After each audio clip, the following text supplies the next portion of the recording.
पंडित जी, प्यार से कहना ध्यान निकाय जी। आज हिमाचल का ये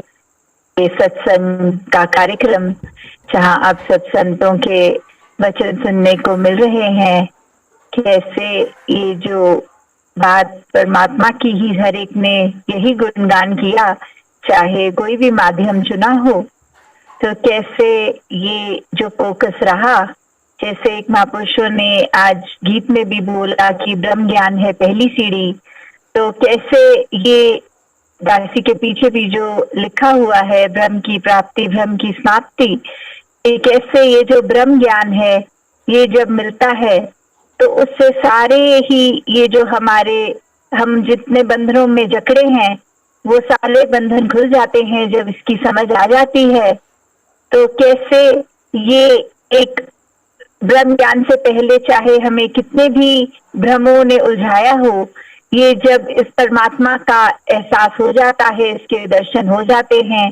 तो अपने आप सारे भ्रम दूर हो जाते हैं। और फिर अगर हम अपने जीवन में झांकें कि काफी बार ऐसी सिचुएशंस आती हैं जहां लगता है कि ये ब्रह्म ज्ञान तो मिल गया, फिर भी हमें ये उलझने आ रही हैं, ये एक भ्रम सामने खड़े हो जाते हैं। तो वो एक बात ऐसी है कि हमने अपनी चेतनता से, अपने ध्यान से ये परमात्मा जब भुला दिया, तो फिर वापस हम वो जो पहली सीढ़ी की बात है भक्ति की,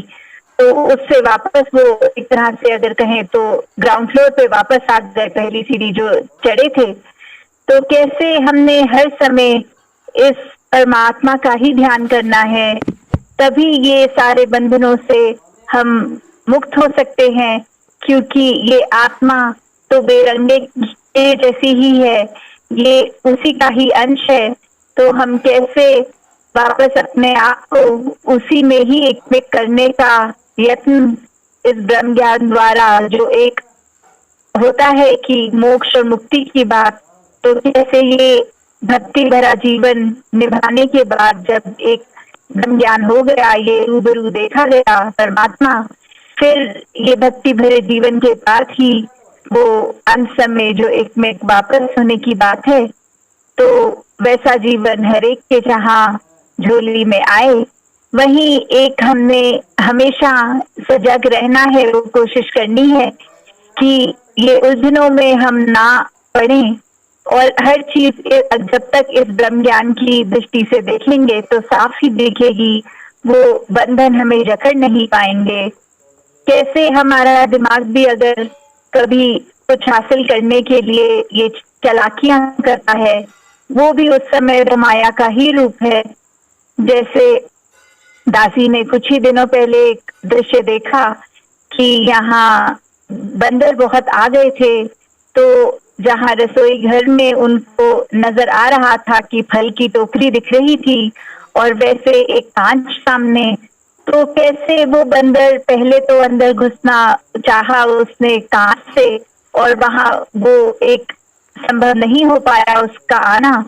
और फिर जब रसोई में खड़े सब कुछ चेतन थे कि ध्यान रखा जाए बंदर ना आए, और जैसे ही कुछ समय बाद देखा तो वो बंदर वहां नहीं था, तो एक मन रिलैक्स हो गया कि अब कोई बात नहीं, बंदर चले गए। तो अब वो सावधानी हट गई, तो ये चेतनता भी चली गई अपने अपने काम में, सब फिर से व्यस्त। तो वहीं थोड़ी देर में देखा कि दरवाजा खुला और एक महापुरुष अंदर आए और उन्हीं के पीछे पीछे वो बंदर भी आ गया। तो कैसे वो बंदर वही था, बस छुप के बैठा था, और हम सब ने सोच लिया कि वो बंदर अब वहां नहीं है। और ये ऐसे ही ये उदाहरण से अगर हम अपनी लाइफ में रिलेट करें, कभी कभी तो ऐसा लगता है कि हाँ अभी सामने कोई चीज है, हम बहुत अलर्ट है, बहुत कॉन्शियस है, ये परमात्मा के ही अनुसार हम उसी सोच में ढलते हुए हर काम कर रहे हैं कि बहुत एक चीजों का संभाल भी, हर एक अपने मन के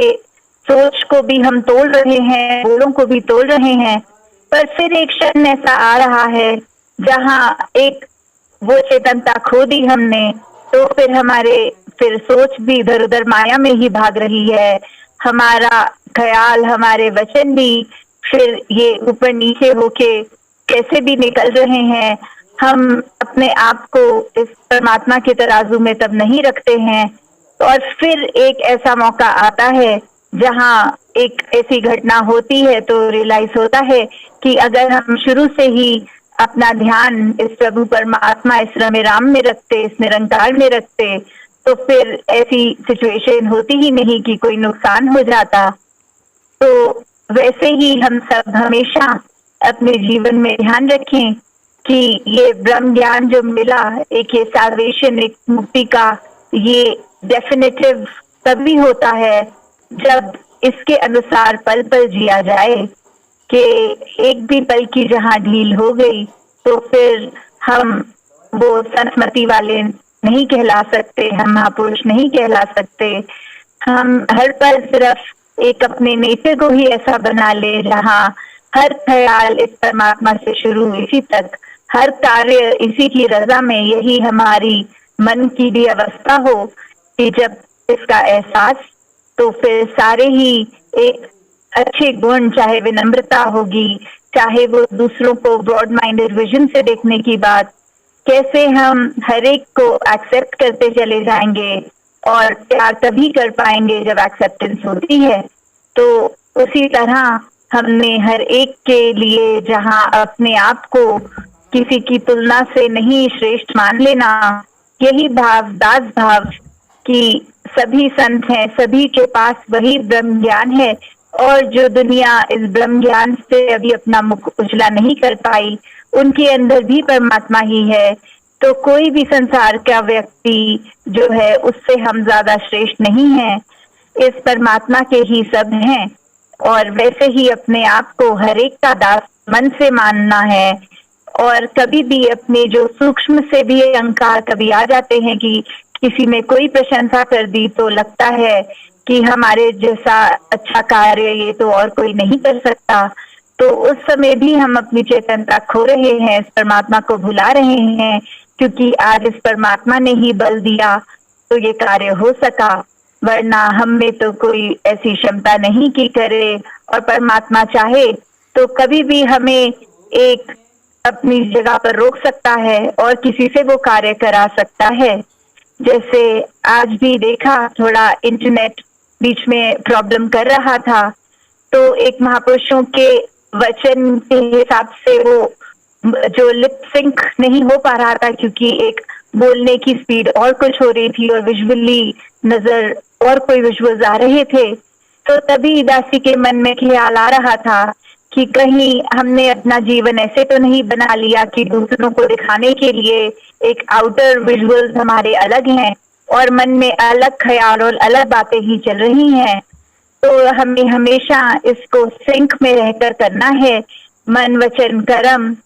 सब इस ब्रह्म ज्ञान पे आधारित होकर, इस परमात्मा पे आधारित, तो तभी एक कैसे भी उतार चढ़ाव हो तो ये एक हम समदृष्टि अगर हम बाहर हर एक के लिए जहाँ रखें, अपने अंदर भी एक बैलेंस या अलाइनमेंट हमेशा रखें कि एक दिखावे वाला रास्ता हमें ज्यादा दूर तक नहीं ले जा पाएगा, क्योंकि कहीं ना कहीं हम वो सावधानी छोड़ देंगे तो फिर जो जैसे हैं वैसे ही बाहर भी नजर आएंगे। तो एक अंदर अपना मन जितना फोकस रखें हम एक सुधार के लिए स्वयं का, उतना ही जीवन हमारा और प्रफुल्लित और महकदार हो जाएगा। तो दासी और समय आपका ना लेते हुए इन्हीं शब्दों से आज्ञा लेगी। दातार हर एक पे कृपा करे कि ये जो नाम रूपी धन है और साथ में कर्म का जो सेवा रूप है, और मन से भी, धन से भी, चाहे फिजिकली भी, और सत्संग चाहे किसी भी इस समय वर्चुअल माध्यम से हो रही है, फिर भी ये अनमोल वचन एक कानों में पढ़ रहे हैं, एक जीवन में सुधार कर रहे हैं। तो हमेशा सेवा, सुमिरन और सत्संग के लिए मन हमेशा उत्साहित हो, ये सीख लेकर स्वयं का सुधार करने का ही मार्ग है। दातार हर एक को भक्ति भरा जीवन दे। सात संगत जी, धन निरंकार जी।